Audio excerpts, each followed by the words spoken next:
Japan کا مشہور اور روایتی پھل یوباری میلن یا جاپانی خربوزے کو دنیا کا سب سے مہنگا ترین پھل کہا جاتا ہے۔ مختلف اقسام کے خربوزوں کو ملا کر تیار کی گئی خربوزے کی اس قسم کو جاپان کے شمالی علاقے میں موجود ایک قصبے یوباری میں اگایا جاتا ہے۔ اسی وجہ سے یوباری میلن یا یوباری کنگ میلن کے نام سے جانا جاتا ہے اور پورے جاپان میں اس کو بہت پسند کیا جاتا ہے۔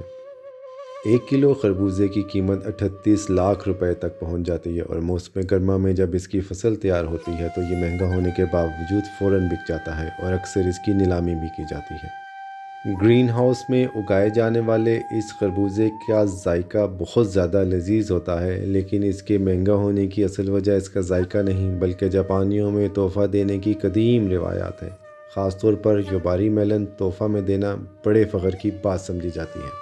جاپان کا مشہور اور روایتی پھل یوباری میلن یا جاپانی خربوزے کو دنیا کا سب سے مہنگا ترین پھل کہا جاتا ہے۔ مختلف اقسام کے خربوزوں کو ملا کر تیار کی گئی خربوزے کی اس قسم کو جاپان کے شمالی علاقے میں موجود ایک قصبے یوباری میں اگایا جاتا ہے۔ اسی وجہ سے یوباری میلن یا یوباری کنگ میلن کے نام سے جانا جاتا ہے اور پورے جاپان میں اس کو بہت پسند کیا جاتا ہے۔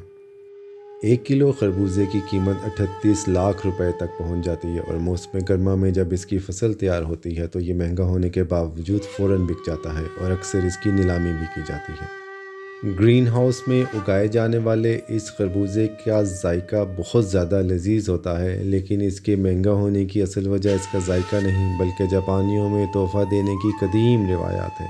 خاص طور پر یوباری میلن تحفہ میں دینا بڑے فخر کی بات سمجھی جاتی ہے۔